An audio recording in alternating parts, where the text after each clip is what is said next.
It's a solo project Okay. in which I play all the parts, essentially lead. I play a bass synth, I play a Wurlitzer generally, so I play lead and chords, and I control a drum machine, so it's mainly using all of analog equipment and older hardware, and I sing, so it's a lot of things to coordinate at the same time, and I don't think many other people work in that way, and it's been difficult to train myself to work that way, but it's been really also very rewarding, and I enjoy it a lot. So You start 4 years ago. yes, the project started 4 years ago. I've always wanted to play music since I was a small child, and I had sang in choirs and done different things, but I didn't know an instrument. And finally, I had borrowed a friend's keyboard and sort of fell in love with the sound. It was a Wurlitzer EP, electronic piano, and I decided that I loved how it sounded and wanted to teach myself how to play it. Maybe it's a very private question, but I wonder, how old are you? How old am I? Yeah. 27. 27. Yeah. Okay. That Unilever it's a newspaper which focus on spiritual matters, spiritual topics. So I would like to know, could you introduce the philosophical and spiritual matters which influence your life? Sure. I'm primarily influenced. There's a few genres of music that I find really influential. Primarily early industrial music, just because of the quality of sound. There's a lot of collage elements and early kind of rock and roll elements, but also experimental elements. So I think that is a really interesting time in music.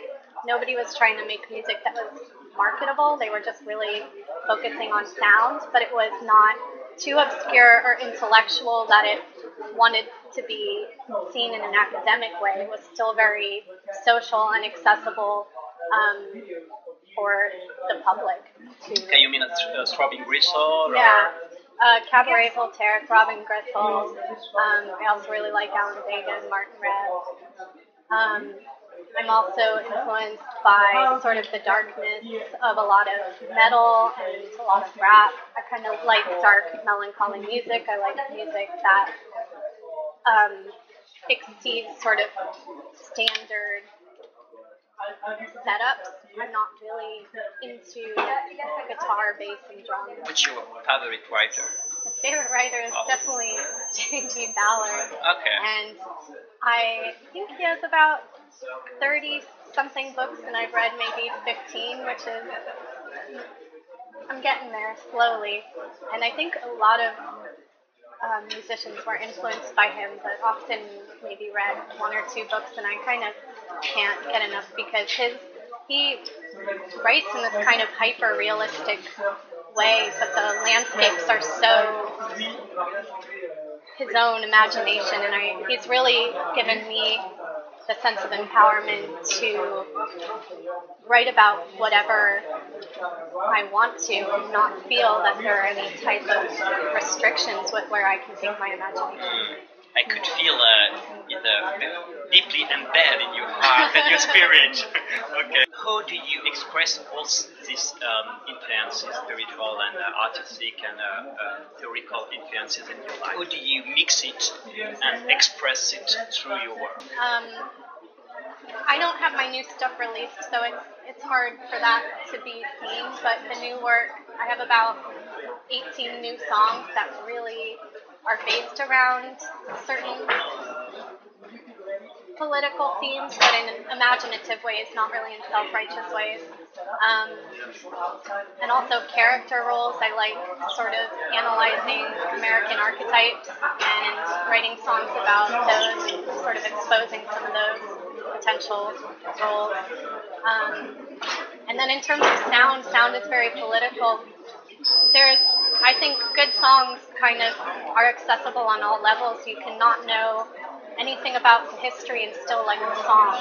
You could just listen to it and not know anything and like the song. Or you could really dig deep into the layers and think about the history of what each piece of equipment, where it came from, how it's made, how the person's process, what they're using.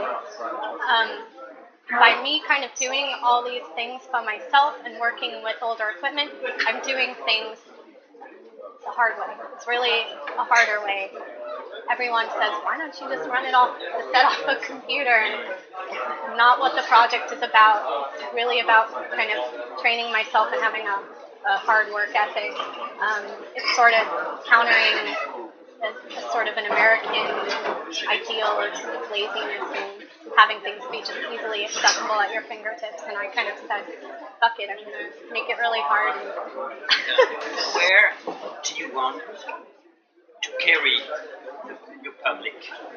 I think I like it being in a gray area where I don't really want to make straight laced. I want to make some dance music and I want to make just some sort of ballads and sort of more tropical sounding songs.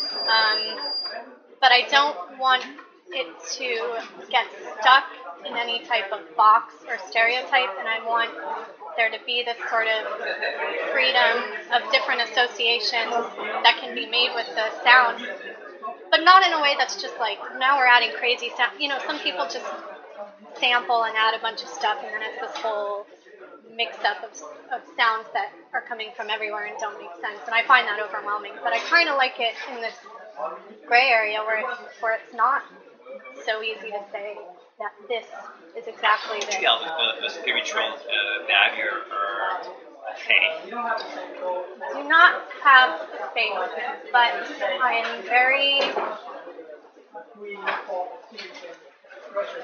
very strong morals, and I think that those things exist in all faiths.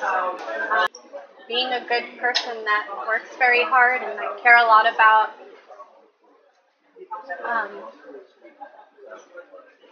I think that humans are very wasteful. I think a lot.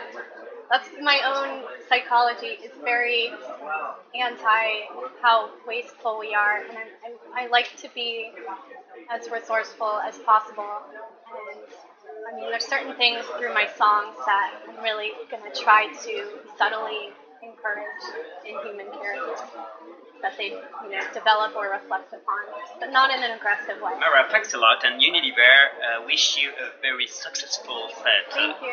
Okay, thanks a lot, and I guess you need to have a rest. Yeah, because getting there. Eat some food. You're a bit exhausted. Okay, thanks a lot. Thank you. Thank you.